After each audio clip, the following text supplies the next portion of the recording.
Olá, muito boa noite para todo mundo. Voltando do rodeio da boiada com um caderno cheio de modas que acabaram de ser inventadas, a comitiva novidadeira e festeira do Terra Viva DBO na TV está chamando a companheirada para entrar na nossa folia violeira e já anuncia, para começar a função, a recitação da prosa brideira do dia. Conforme até já era esperado pelo povo do mercado, o 2024 começou com uma ligeira melhora na situação da balança comercial do nosso setor leiteiro, mas com um volume ainda absurdamente grande de produtos comprados no estrangeiro por laticínios e distribuidores atacadistas brasileiros. Repare, a companheira pecuarista, que, de acordo com o balanço divulgado pela SECEX, que é a Secretaria de Comércio Exterior do Ministério da Economia, neste janeiro do ano presente, entraram aqui no nosso terreiro o equivalente a 206 milhões e 500 mil litros, o que representou um aumento relativamente pequeno de 6% na comparação com dezembro do ano passado. Já em relação ao período correspondente de 2023, o crescimento foi escandalosamente maior, chegando a 36%. Na outra mão de direção desta mesma estrada, a boa notícia foi que as exportações da indústria brasileira apresentaram uma forte reação, muito embora o volume de derivados embarcado ainda seja quase insignificante, pareando com o que a gente compra lá fora, né? Neste primeiro mês de 2024, as vendas externas dos fabricantes nacionais somaram 7 milhões 840 mil litros, com uma alta de 39,5% sobre dezembro e de nada menos que 47% em relação a janeiro de 2023. Aí, fazendo a devida operação matemática de subtração, o que aconteceu foi que o saldo da balança comercial do setor no mês passado ficou negativo em 199 milhões de litros, mas no final, o tamanho do buraco nesta conta teve aí uma redução de 15 milhões de litros, né? Passando para a parte das conclusões, a questão principal a ser levada em consideração é que o aumento das importações aconteceu porque, conforme a da sabedência geral, as compras no mercado internacional são feitas com mais ou menos 2 meses de antecedência em relação à entrega da mercadoria. Isso quer dizer que estas negociações foram fechadas antes da entrada em vigor das providências tomadas pelo governo brasileiro para pôr um paradeiro na festa dos fornecedores estrangeiros aqui no nosso terreiro, né? O caso, então, é de prestar bastante atenção no rumo que vai ser tomado pelo carretão daqui para diante, porque o efeito destas medidas deve começar a aparecer justamente a partir deste mês presente de fevereiro. E certamente que o resultado vai ser uma grande aliviação para o atual padecimento dos companheiros e companheiras produtores de leite brasileiros. Nenhum passarinho nasce sabendo voar sozinho, assim como ninguém tem plena ciência de tudo na vida, e a sabedência o vivente conquista na lida de todo dia. Tendo isso em vista e sendo o assunto em questão o plantio, o uso e a manutenção do capim nas invernadas, para não faltar comida para a boiada, a gente sempre reserva um pedaço desta nossa função noticiarista para prosear e aprender com um especialista aqui na nossa sessão sobre pastagens com o engenheiro agrônomo Wagner Pires, consultor do portal DBO e nosso colunista aqui no Terra Viva DBO na TV.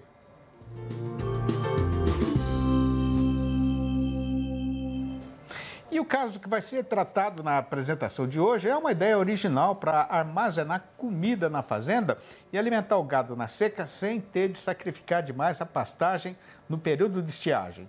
Confira. Olá, amigos. Wagner Pires, de olho no campo. Pecuarista, ele tem que ter visão empresarial. Um dos grandes gargalos da pecuária brasileira, que é tropical, é a gente ter período das águas e período da seca. No período das águas, o pasto produz 70% do volume de massa do ano. E no período da seca, 30%. Não tem conversa. A diarreia vem, vai faltar comida e alimento para o gado. Muita gente arrenda, leva o gado embora, vende, faz silagem. Mas o supra-sumo para a gente fazer a coisa certo, da forma certa, é a intensificação com uma área de sequestro desse gado para fazer um confinamento. Eu estou agora aqui na fazenda São Clemente, ao lado da cidade de São José dos Campos, aqui no Vale do Paraíba, no interior de São Paulo. Essa fazenda aqui, ela montou uma estrutura de confinamento para, hoje atende 800 cabeças, mas tem uma capacidade estática para 1.200 na sua área de sequestro. E a fazenda montou toda essa estrutura que vocês estão vendo, ela é aberta toda por lá de lá. Aqui é feita toda a mistura de silagem com todos os suplementos que é ofertado aos animais. Mas o que eu quero mostrar para você, pecuarista, é a imaginação, é o fazer as coisas com olhar de tecnologia. Eu estou aqui, chega aqui hoje, esse aqui é o famoso DDG, chegou hoje aqui na fazenda, e aí, de vez em eles jogarem, despejarem os insumos lá pela frente, eles despejam aqui por trás. Abre para mim para a gente mostrar para o pessoal, para eles entenderem o que é. Olha aí.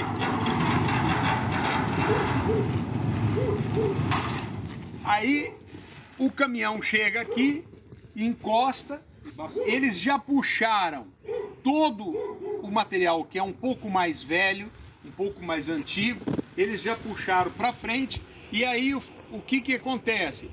Vascula aqui o novo. Então o novo fica aqui e o velho, que vai ser consumido primeiro, vai ficar lá.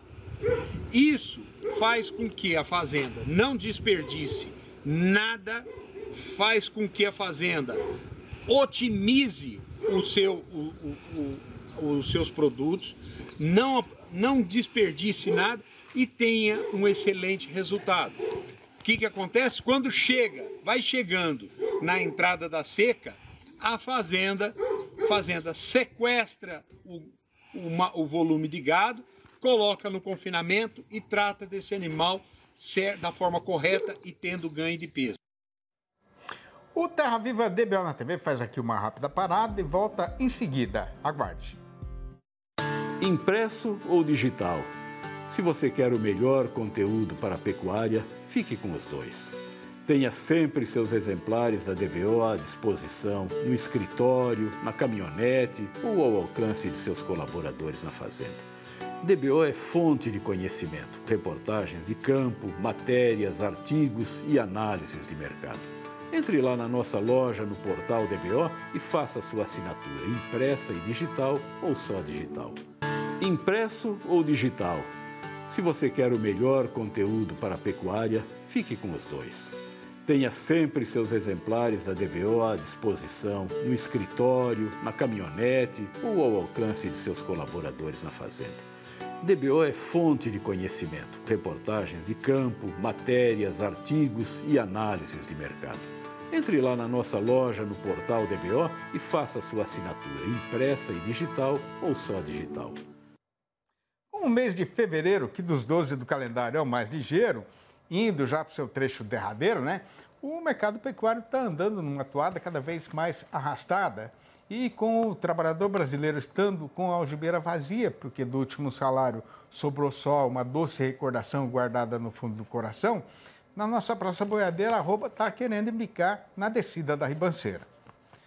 Pois então o caso agora é de pisar leve no chão e prestar muita atenção no jeito que o vento está batendo no eito. E aí, para ajudar os companheiros e companheiras boiadeiros a achar o melhor jeito de cumprir esta recomendação, a gente convidou para a nossa entrevista do dia a zootecnista Juliana Pila, analista da Scott Consultoria, que mora lá em Bebedouro, aqui no interior paulista, e vai participar do programa ao vivo, diretamente da casa dela, falando pelo computador. Boa noite, Juliana. Mais uma vez, é uma satisfação ter a sua presença internética aqui no nosso arranchamento eletrônico. Seja muito bem-vinda e muito obrigado por dividir com a gente a sua sabedência. Boa noite, Sidney. Boa noite a todos que nos assistem. Eu agradeço mais uma vez poder participar aqui com vocês. Muito obrigado pela presença. Ô, Juliana, o povo do mercado estava com uma esperança boa aí em relação ao consumo de carne durante o carnaval, né? Qual foi o balanço que vocês fizeram aí na Scott a respeito do movimento no comércio varejista durante os dias de festa, hein? Bom, Sidney, realmente as expectativas elas eram positivas com relação às vendas de carne bovina no período de carnaval. Porém, né, essas expectativas elas não foram confirmadas, né? Nós tivemos uma redução aí na segunda quinzena de fevereiro, na média dos cortes levantados aqui pela Scott Consultoria no varejo, de um pouco mais de 1%, o que demonstra, né, que as vendas elas realmente ficaram travadas aí nesse período. Uhum. E agora, hein, Juliana, o que é que a gente pode esperar da demanda por carne aqui no nosso terreiro, no curto e no médio prazos? Bom, Sidney, a gente está num período do mês que não é favorável com relação ao consumo, né? A segunda quinzena do mês é um período que a população está mais descapitalizada, como você mesmo colocou na abertura do programa, o que demonstra aí que o consumo não deve ter uma reação agora nesse período. Junto a isso, nós estamos no período de quaresma, né? Que apesar ainda de não ser confirmada essa menor demanda por carne nesse período, a gente acaba aí pesando também isso quando a gente vai fazer nossas análises. Então, as expectativas não são positivas aí para o curto prazo, pensando do lado do consumo. Ô, Juliana, agora, tirante aí essas questões pontuais e passageiras, né? E pensando num prazo assim mais esticado, como é que foi o comportamento do preço da carne ao consumidor nos últimos 12 meses para trás? Fazendo uma comparação aí anual dos preços dos cortes no varejo, nós tivemos uma redução aí de um pouco mais de 10% na média dos cortes da carne bovina que a gente acompanha aqui no mercado varejista. O ano passado, de 2023, o que a gente observou foi uma redução em todos os elos da cadeia, né? Nós tivemos uma oferta maior de animais indo para abate, principalmente aí de fêmeas destinadas ao abate no ano passado, e junto a isso, a demanda interna ela acabou sendo enfraquecida, né? Nós tivemos uma demanda interna patinando, o que acabou pressionando aí os preços em toda a cadeia no último ano. Fazendo agora o exercício contrário, né, e esticando a vista lá para frente, dá para apostar que o consumo de carne no Brasil vai aumentar agora em 2024, Juliana? As expectativas com relação à demanda para 2024 são mais favoráveis do que a gente observou nos últimos anos, né? Nós temos alguns indicadores econômicos bastante positivos. A gente tem um PIB aí que deve demonstrar um crescimento agora em 2024. Nós temos uma menor taxa de desemprego, a taxa Selic. Isso tudo são fatores que colaboram aí para um incremento da demanda esse ano de 2024 comparado a anos anteriores. Mas cabe a ressalva aí que a gente tem que ir acompanhando principalmente o preço de proteínas concorrentes com relação à carne bovina. Mas, de modo geral, as expectativas são que 2024 seja um ano melhor do que a gente observou em 2023 e 2022. Voltando aqui para o nosso tempo presente, Juliana, como é que estão hoje os estoques de carne e as escalas de abate nos frigoríficos brasileiros em geral? Falando de estoque de carne, é um pouquinho difícil, né, a gente fazer essa análise, Sidney, mas a gente viu aí que a demanda, as vendas no período de carnaval, no começo do mês, elas patinaram conforme a gente já comentou, né? E com esse aumento da oferta, a gente imagina aí que os estoques de carne estejam favoráveis, estejam razoáveis para a indústria frigorífica. E pensando nas escalas de abate, né, de acordo com o nosso levantamento diário aqui da Scott Consultoria, nós temos visto que nas principais praças produtoras, as escalas elas vêm aumentando. Aqui na média de São Paulo, a gente está com escalas aí em média de 10 dias, o que é considerado confortável com relação à parte de escalas. Ô, Juliana, mudando um pouquinho o rumo da prosa, né? E a exportação, hein? Qual é a explicação para o forte aumento dos embarques que está acontecendo aí desde dezembro do ano passado para cá? Bom, Sidney, as exportações elas foram positivas aí, né? 2022, 2023 alcançando recordes. Nosso principal comprador foi a China, né? E também o que a gente observou, né, pontos favoráveis para incremento desse volume exportado foi a abertura de novos mercados e também a habilitação de novas plantas, que acabou colaborando aí para esse aumento no volume de carne bovina brasileira exportada. Bom, sempre que a gente fala de exportação, tem que falar da China, como você acabou de falar, né, Juliana? O que a gente pode esperar do nosso amado, considerado freguês chinês daqui para frente, depois aí do ano novo deles, né, que é uma grande festa para eles lá? Bom, como você mesmo colocou, né? Agora a gente estava no período do Ano Novo Chinês, que eles estavam comemorando, e as expectativas com relação à exportação para esse período era que a exportação desse uma diminuída para a China. No entanto, em janeiro e fevereiro a gente observou aí que as exportações de carne bovina vêm seguindo aí em bom ritmo. E para 2024, as expectativas ainda são positivas. A gente tem alguns números que indicam que a importação, né, da China com relação à carne brasileira seja um pouco menor do que a gente observou no ano passado, mas ainda são considerados ótimos volumes. Agora, se a exportação está desembestada aí no rumo de morro acima, por que que o preço do gado criado e abatido dentro do sistema exigido aí pelo comprador estrangeiro não está subindo na mesma proporção, Juliana? Bom, são dois fatores, né, Sidney? O primeiro deles é que a oferta nesse momento aqui no mercado interno, ela está positiva, né? A gente tem observado aí um aumento, inclusive, na oferta de fêmeas. Daqui até final de março, a gente deve ter as fêmeas indo ao gancho, as que não emprenharam nessa última estação.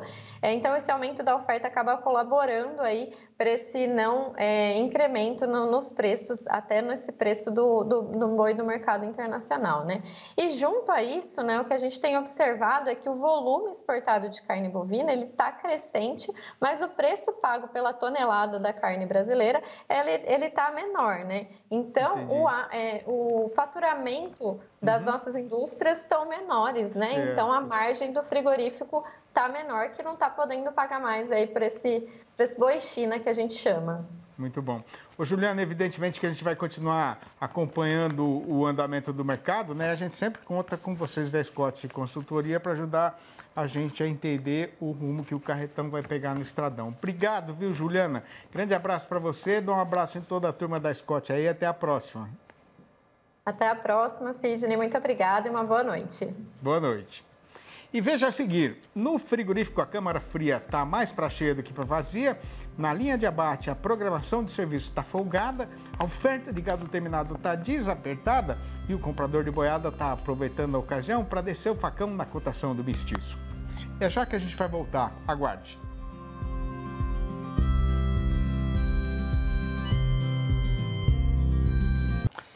Estamos de volta e sendo a nossa obrigação não deixar ninguém criar ilusão a respeito do rumo que está sendo tomado pelo carretão, a gente já vai avisando então os companheiros e companheiras fazendeiros que estão aí na frente da televisão para fazer o favor de se segurar no banco porque lá vem tranco. O caso que tem para ser contado é que, com o avançamento do calendário, o trabalhador brasileiro agora só vai ter dinheiro depois do pagamento do próximo salário. E como isso ainda demora, a nossa praça boiadeira já está embicada na descida da ribanceira. A questão é que, para piorar um pouco mais esta atual desconjuminação derrubadeira, a oferta de gado terminado já está começando a aumentar nas principais regiões de comercialização de animais do Brasil. A primeira parte da explicação para esta situação é que, com o fim da estiagem e a recuperação das pastagens na maior parte do país, o mercado já está voltando para o seu andamento natural. Mas, além disso, o que também está ajudando muito o lado do comprador de boiada é a chegada no mercado em maiores quantidades de vacas descartadas da reprodução e engordadas para abate. Aí, juntando esta facilidade que o sujeito está encontrando no eito para fazer a carga do caminhão com o bom estoque de carne guardado na câmara fria, o dono do frigorífico não está querendo comprar nada e ainda está mandando descer forçada na cotação da mercadoria. Por outro lado, depois dos excelentes resultados em dezembro e em janeiro, o setor exportador continua em grande animação agora em fevereiro, sendo que nas 3 semanas já vencidas neste mês presente, O volume despachado lá para fora somou 104.900 toneladas. A média diária dos embarques foi de 10.490 toneladas, o que representou um fortíssimo aumento de 49,4% em relação ao período correspondente do ano passado. O problema é que o preço do produto brasileiro continua sendo marretado e chutado para baixo pelo comprador estrangeiro, tendo sido reduzido para 4.530 dólares por tonelada, com um tombo de 6,5%, fazendo a mesma comparação. No balanço do dia da Scott Consultoria, foram apuradas mudanças nas cotações em 7 das 32 regiões consultadas em todo o Brasil, sendo que o boi subiu em uma destas praças e caiu em outra, enquanto a vaca teve 7 quedas e nenhuma alta. Começando então a recitação pela notícia mais ou menos boa, o que aconteceu foi que no noroeste do Paraná, o macho melhorou para R$ 235, mas a fêmea piorou para R$ 205, isso a prazo e ainda para descontar o fundo rural. Já no sul da Bahia, a derriçada foi geral, com o boi caindo para R$ 230 e a vaca para R$ 220. No Espírito Santo, o companheiro fazendeiro que, por desventura, estiver precisando de dinheiro, vai ter de entregar a fêmea por R$ 200 redondos. Esta mesma consumição foi registrada em Belo Horizonte, a capital das Minas Gerais, e também no norte do estado, com a vaca descendo igualmente para R$ 200. E em Barretos e Araçatuba, aqui no estado de São Paulo, a fêmea foi derrubada para R$ 208. Tem vezes que eu quero fazer um verso triste, falando da solidão que existe escondida no sertão, mas meu coração resiste e insiste em rimar saudade com felicidade. Não é o caso de fazer a negação da tristeza, mas com tanta beleza que sobeja na vida sertaneja a me servir de inspiração, eu me pego nessa riqueza da natureza para dar consolação ao meu peito e para ajudar a pôr só alegria no meu jeito de fazer poesia. Conforme já foi falado aqui mais do que uma vez, foi por conta da nossa paixão pela verdadeira cultura sertaneja brasileira que a gente tomou a decisão, lá no começo desta nossa jornada novidadeira aqui na televisão, de terminar sempre a função com uma prosinha rimada, como esta que acaba de ser recitada, de minha própria autoria. Aí o povo foi gostando e pedindo mais, até que foi carecido de organizar tudo e publicar, e o resultado foram os 4 livros da minha série Versinhos de Caipira. Se o amigo e a amiga quiserem saber como fazer para comprar um exemplar ou logo a coleção inteira, podem falar comigo mesmo, no meu telefone particular, que é o 11 98 224 1807. Repetindo, 11 98 224 1807. Ou mandar um e-mail para sidneymasco@uol.com.br ou ainda achar meu nome lá no Facebook. E depois de entregar a boiada na hora certa que estava marcada, a gente dá a empreitada como terminada e anuncia a nossa retirada. Mas antes da despedida, já fica prometida a volta do Terra Viva DBO na TV para amanhã às 6 horas, às 8h30 da manhã e ainda às 7h25 da noite. Um abraço para todo mundo e até lá então.